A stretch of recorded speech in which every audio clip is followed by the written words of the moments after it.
Welcome to the Deep Dive, where we slice through information overload to get to the surprising insights. Today, we're plunging into a world that dictates what billions of people watch every day: the YouTube algorithm. It's huge, isn't it? Over 2.49 billion monthly users. Yeah, and get this, 500 hours of video uploaded every single minute. It's not just a platform anymore. That's practically a universe. Exactly. So how does it decide what you see amidst all that? And what does that mean for creators, for viewers, especially looking ahead to 2025? That's the big question. Right. Our mission today is really to demystify this algorithm, figure out its priorities, uncover the latest content trends, and give you some actionable strategies. So you can understand it and maybe even thrive in this constantly changing YouTube world. Okay, let's unpack this. Yeah. A lot of creators see the YouTube algorithm as this, I don't know, complete mystery, almost like a higher power deciding their fate. Yeah, that's a common feeling. But for you, the viewer, it's actually designed to be, well, a helpful guide, right? That's the goal.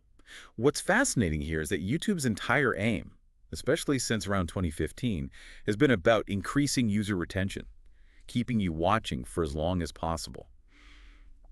The main objective is centered on viewer satisfaction. Not just how many times a video gets clicked. Right, satisfaction. So how does YouTube figure out if you're actually satisfied? It can't just be guessing. No, definitely not guessing. Yeah. They actually send out millions of surveys each month. You might only see one occasionally, but they're constantly gathering that direct feedback. Millions. Wow. And they track when users click not interested on videos. That's a big signal. Plus, of course, likes, dislikes, shares, all the usual stuff. So, okay, if they're tracking all that, how does YouTube tailor recommendations so precisely then? It feels almost psychic sometimes. Well, this raises an important point. The algorithm doesn't actually evaluate the content itself. It's not watching the video and judging its quality in a human sense. Instead, it's focused entirely on how viewers interact with it. As YouTube itself puts it, our algorithm doesn't pay attention to videos, it pays attention to viewers. Okay, that's a key distinction. It pays attention to viewers, so it's pulling content it thinks I'm most likely to enjoy. Exactly. And it's ranking and adapting those recommendations constantly in real time. It considers a lot about your specific past behavior. Like what kind of things? Well, what videos have you enjoyed before? Like maybe you watched a really long 40-minute video essay about, say, the flags of the world, and you watched most of it, maybe shared it. Okay. Expect more deep dives like that. Or what topics or channels have you watched previously? If you subscribe to Food Network's channel, well, you're going to see more cooking content. Pretty straightforward. Makes sense. It even looks at what videos are typically watched together. Sort of like people who watch this also watch that. Ah, like on shopping sites. Kind of. So watching how to change a monster truck tire might lead to a recommendation for Monster Truck Repair 101, because lots of people watch those sequentially. Got it. And it even considers your context. When and how are you watching? Are you catching up on news on your phone in the morning commute? Or are you settling in for long-form documentaries on your smart TV at night? The device, the time, it all feeds in. Okay, so connecting this to the bigger picture, YouTube's recommendation system ranks content based on, well, it sounds like a mix of things. It is. It's a blend of those engagement signals we talked about, that deeper viewer satisfaction, your personalized user behavior, and even long-term relevance. All right, this is where it gets really interesting. Let's break down those core pillars. Engagement signals. Yeah. That's the classic stuff, right? Mostly, yeah. Think about click-through rate, CTR. So how often you click a video when you see its thumbnail and title? Pro tip there is obvious. Improve your thumbnails and titles. Absolutely crucial. Then there's watch time and retention, the total minutes watched, and the average percentage of the video you actually complete. That shows genuine interest. More than just the click. Way more. Likes, comments, shares, those are direct indicators too. But don't forget, negative feedback. If you keep clicking not interested on certain types of videos, the algorithm learns fast and suppresses them for you. Okay, so that's engagement. What about viewer satisfaction? How is that different? It's deeper. Beyond just watching, did you actually like what you watched? YouTube uses those surveys, but also post-watch behavior. Did you continue watching more YouTube videos after that one ended? Or did you just leave the platform? That's a big signal. Ah, interesting. So keeping people on YouTube matters. Hugely. Replays and return viewers are also super strong signals of satisfaction. Pro tip here, make every second count. Prioritize your hook. Cut the unnecessary intros, get straight to the value. Right. Then personalized recommendations, that's all about my history. Exactly. Your specific watch history, your viewing habits, even the device and time of day like we mentioned. So for creators, the pro tip is... Think about creating bingeable content. Use playlists effectively. Use end screens to suggest your next video. Keep viewers on your channel. Makes sense. And long-term relevance, how does that work? This is fascinating. The algorithm can actually resurface older evergreen content if it becomes relevant again. Right. Maybe because of search trends or nostalgia or seasonal spikes. Like fitness videos in January. Perfect example. Yeah. Or holiday recipes in December. So, pro tip, optimize your older videos, update a thumbnail, rewrite the description, add a pinned comment. You can bring old content back to life. Good one. And finally, multi-language optimization. Yeah, this is increasingly important. Videos with dubbed audio tracks or translated captions have a much better chance of reaching a global audience. YouTube actually tracks performance separately for each language track. So if I want to go global... Pro tip, prioritize dubbing your best performing content first. It's the most efficient way to test the waters and expand your reach internationally. Okay, that's a really solid breakdown of the ranking factors. So when I open YouTube, where do I actually encounter these suggestions? You mentioned different places. Right. And the algorithm weighs things slightly differently depending on where you are in YouTube. It raises an important question about context. So like my homepage. Exactly. Your homepage is highly personalized. It's curated to pull you in and keep you engaged. It looks at how well similar viewers enjoyed a video combined with your specific viewing habits. It's trying to predict what you'll want to watch right now. Okay. And suggested videos, the ones on the side. Suggested videos appear alongside what you're currently watching. These are highly tailored to your current viewing session. So very much based on the video's topic, what you've watched just now, and videos that tend to be watched together in sequence. More immediate context there. Precisely. Yeah. Search results are also personalized, of course, based on the relevance of the title, description, and the video content itself to your search term, plus those performance metrics we discussed, trying to give you the most useful answer. And what about the trending tab? That feels different. It is different. The trending tab is unique because it's not personalized at all. Really? Everyone sees the same thing. Within a given country, yes. India is an exception. It has separate lists for 9 Indic languages, which is interesting. But generally, it shows the same list of popular stuff to everyone. It refreshes roughly every 15 minutes. And it considers view count, but also how quickly the views are generating. YouTube calls it temperature. Temperature, like how hot it is. Kind of, yeah. Where the views are coming from, the video's age, the channel's overall performance. The goal is broad appeal, diversity, novelty. And it has really strict content filters for safety. Can creators pay to get on trending? Nope. YouTube is very clear. They don't accept payment for placement on trending.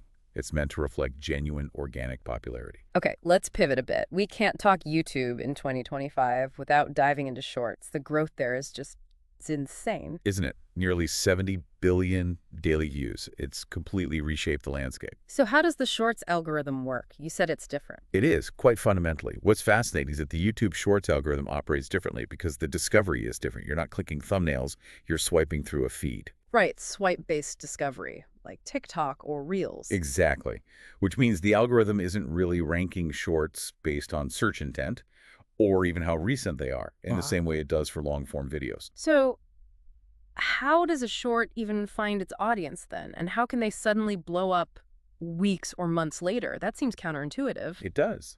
But the algorithm basically tests new shorts with small, diverse audiences first. It's like dipping a toe in the water. If that initial audience responds well, watches a high percentage, maybe loops it, shares it, then it gets shown to wider and wider audiences over time. Ah, like an audition process. Kind of. That iterative testing is why a short can simmer for weeks, even months, and then suddenly explode. It means timing, and even the quantity of uploads aren't the most crucial factors for shorts. It's more about the quality of that individual short. Exactly. Quality and how it performs in those initial tests. And watch duration matters much more than total watch time. Can you explain that? Duration versus total time. Sure. Think about it. A 30-second short where people watch, say, 85% on average, will likely rank much higher than a 60-second short where people only watch 50%. Even if the total minutes watched on the longer one are higher. Potentially, yes. Because that high percentage completion signals strong satisfaction for that specific piece of content. The algorithm loves seeing people watch close to 100%. And looping shorts, those are gold.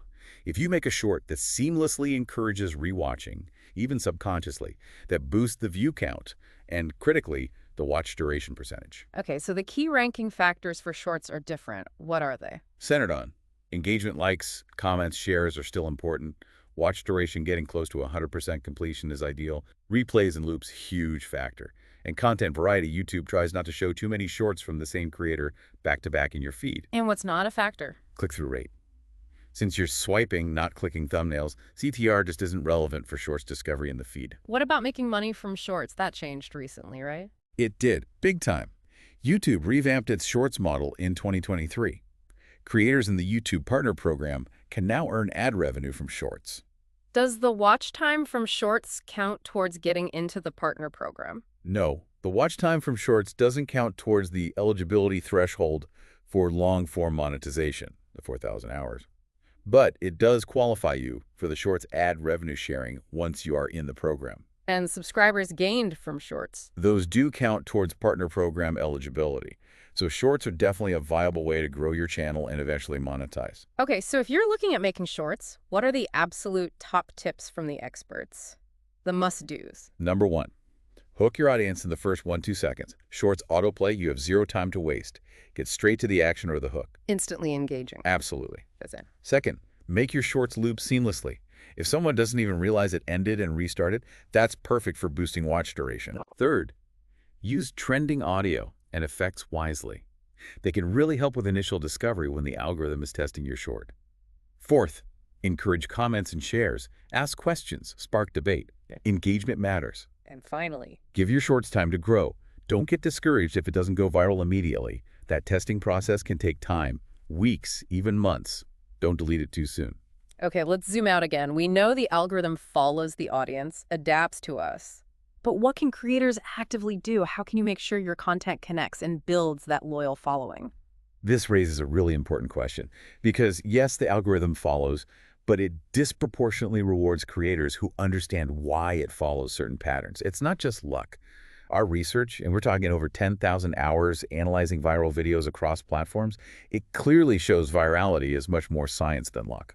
Science, really? Yes, and the biggest mistake, honestly, the one thing 99% of people do that stops them from getting it is trying to follow fleeting trends. Chasing the latest sound or challenge. Exactly. If your whole strategy is built on chasing trends, you're basically starting over every single time. It's exhausting, and it's not sustainable.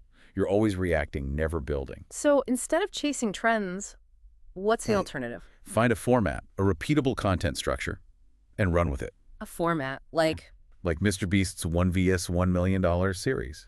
Or Blendtech's old Will It Blend. Yeah. You instantly know what you're getting. These formats create curiosity, provide a recognizable, trusted structure. So formats scale, but trends fade. Precisely. Consistency in your premise, in your format, that's the foundation for long-term growth, not just consistency in posting schedule. That's a huge mindset shift, though, going from just consuming content to analyzing it, like your Chipotle analogy, not just eating the burrito bowl, but learning how it's made. It is a massive shift. Stop thinking like a consumer. Start thinking like an expert content creator. Be analytical. Use every single video as feedback. Even the ones that flop. Especially the ones that flop. It's like a scientist. Every experiment, success or failure, gives you data. You need to autopsy the flops just as much as you dissect the successes. That analytical mindset, that curiosity instead of disappointment, that's what separates the pros. Okay, so you mentioned analyzing viral content. Your research found common performance drivers. Can you break those down? Yeah, these are like underlying principles we see again and again, things you can consciously stack in your videos. First is the promise of value. Give the viewer a super clear, compelling reason to stick around. What will they gain? Like Ali Abdaal's 9 passive income ideas, how I make $27,000 a week. The value is right there. Exactly. Crystal clear benefit. Sure. Second, the general's principle. This means even if your core message is niche, the presentation needs broad appeal. How so? Think of Mark Tilbury's car dealer skit. It's about buying a car, sure, but the skit itself, the characters, the drama, that's entertaining to almost anyone, even if they aren't buying a car right now. It connects emotionally first. Got it. Broad appeal in the delivery. And the third one? A perspective shift. Challenge existing beliefs. Reframe something familiar in a surprising way. Like Ecom Jess talking about buying a home. Everyone thinks you need 20% down, right? She flips that. Shows you can do it with much less. That aha moment, that shift in perspective, is incredibly powerful and memorable. Challenging assumptions. Okay, those make sense. You also mentioned avoiding batching content too early. That seems counterintuitive for efficiency. It does, but think about it. Batching content before you know what works is like, as you said, printing 10,000 flyers with a typo. You've just efficiently mass-produced something flawed. Right, so what's the alternative? Rapid learning loops. Create one video, release it, watch the data obsessively, CTR, retention, shares, reach, then use those specific insights to inform your very next video. Iterate quickly based on real feedback. Exactly. Connor Price's Around the World music format is a perfect example. He didn't just make 20 versions at once. He made one, saw what worked, tweaked it, made another, learned again. It's an iterative process of refinement. Okay, so if I want to find my format, how do I start? It feels daunting. It's a process. First, start with your strengths and passions. Seriously, what could you enjoy doing 100 times? If you hate acting, don't pick a skit format, no matter how well it works for others. Sustainability is key. Be honest with yourself. Totally. Second, research what's working. Study successful content formats both inside and outside your niche. Look at structure, hook, pacing, payoff. What makes them tick? Third, test on a small scale. Don't commit fully yet. Make a prototype video in a promising style. Focus on learning, not immediate perfection. Are there any easy formats to start testing? Yeah, some low-lift ones include walking listicles, just sharing tips while walking, maybe filming on your phone. Or even a 2 characters, 1 light bulb format. You play both a skeptic and an expert debating a topic. Creates instant conflict and engagement. Good starting points. And once I have content out there, how do I evaluate it objectively without my own bias getting in the way? We use a technique called the hook point mirror test. It's simple but powerful. You literally put your videos side by side with a proven winner in the exact same format. My video next to Mr. Beast's. Or maybe a closer competitor. Or even your own previous best video in that format. The point is direct comparison. What does that reveal? Nuances you'd otherwise miss. Is your opening truly as captivating? Is your pacing dragging compared to theirs? How's the energy level? It forces you to remove ego and look with curiosity. Not, is my video good, but how does it stack up specifically against this benchmark? Precisely. The real test isn't whether you would watch it you're biased, it's whether a neutral stranger scrolling their feed would pick your video over the other one. Use it to constantly raise your own baseline. Okay, let's shift to what's actually trending right now. We've talked strategy, but what's hot in 2025 and what's fading out? Right. Connecting this to the bigger picture, YouTube in 2025 seems to be rewarding authenticity more than ever, really specific niche content, and innovative ways to hold attention. It's getting smarter about valuing genuine connection. So what are some of the new trends emerging this year that feel different? We're seeing some interesting shifts.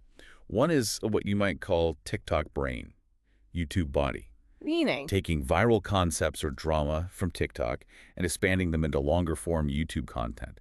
Deep dives into TikTok trends, week-long challenges inspired by short clips. It's like reverse engineering short-form virality for long-form storytelling. Interesting. What else? Creator burnout as content. It sounds meta, but these raw, reflective videos about mental health, the pressures of being online, changing identity, they really resonate. In a sea of polished content, that vulnerability stands out. Honesty cuts through. It really does. And then kind of the opposite, the quiet lifestyle movement. Slow-living vlogs, ambient cooking with no talking, just sounds, those 4K rainy city walks.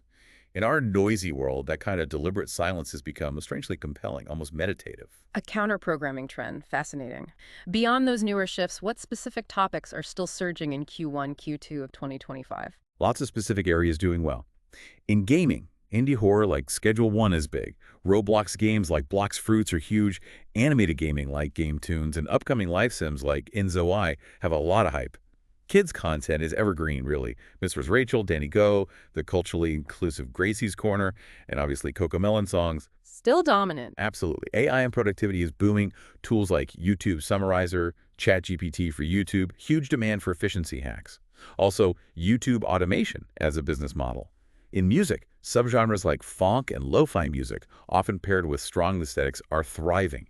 Lifestyle and consumer, things like Try-On Haul, Temu Haul, UGC marketing still very strong. Any unique niches popping up? Yeah, things like virtual court, watching real court proceedings online, VTubers, those virtual avatars, specific podcasts like the PBD podcast are carving out big audiences, and, well, Mr. Beast. He's practically his own category, constantly pushing boundaries. He really is. Okay, on the flip side, What's getting the boot? What content styles are audiences tiring of in 2025? The stuff that's dying often feels formulaic or inauthentic or just overly optimized with no soul. We're seeing a decline in overused prank content, especially the clearly staged stuff.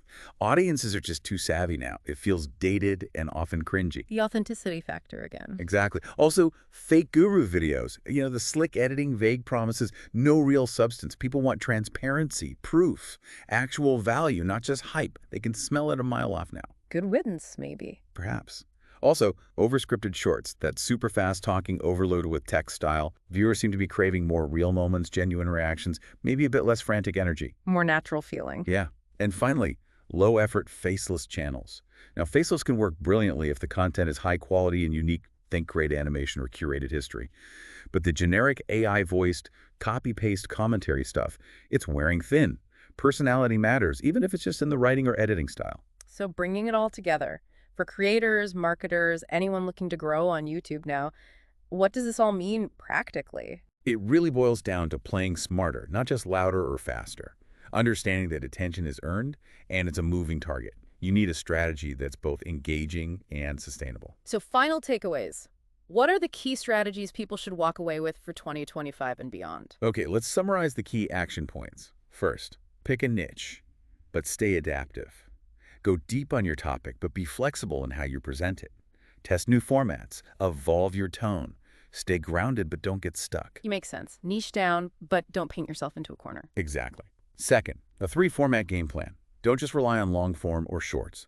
Master shorts for reach and discovery, use long form for depth and building authority, and consider live sessions for community and loyalty. They should work together. A multi-pronged approach. Yes. Third, create eye-catching thumbnails. Seriously, obsess over them. Remember mobile viewing, close-ups, emotion, action, mystery, clear text, consistent branding. It's your billboard. Non-negotiable. Pretty much. Yeah. Fourth, caption your videos. It's a cheat code. Huge accessibility win, boosts watch time for sound-off viewing, helps SEO. Use custom captions, not just auto-generated if you can. Easy win, often overlooked. Definitely. Fifth, master YouTube SEO. It's still a massive search engine. Do keyword research. Optimize titles, keywords first. Descriptions, first 2 lines count most. File names, tags, hashtags. Cover your bases. Treat it like search. And finally, maybe most importantly, stay original. You can chase trends or you can shape them by adding your unique perspective, your voice, your story. Authenticity, even in this algorithmic world, still cuts through. It's what builds a real audience, not just views. Great summary. So in this deep dive, we've really dug into how YouTube's algorithm prioritizes your satisfaction, those subtle signals it tracks. Right, and the power of mastering a consistent format over just chasing trends. Plus, that critical need for data-driven iteration learning from every video. And we've seen how authenticity, unique storytelling, that quiet lifestyle stuff even, is really resonating in 2025 while the fake or formulaic fades. So the final thought for you as you navigate this YouTube landscape, really consider what your audience truly values.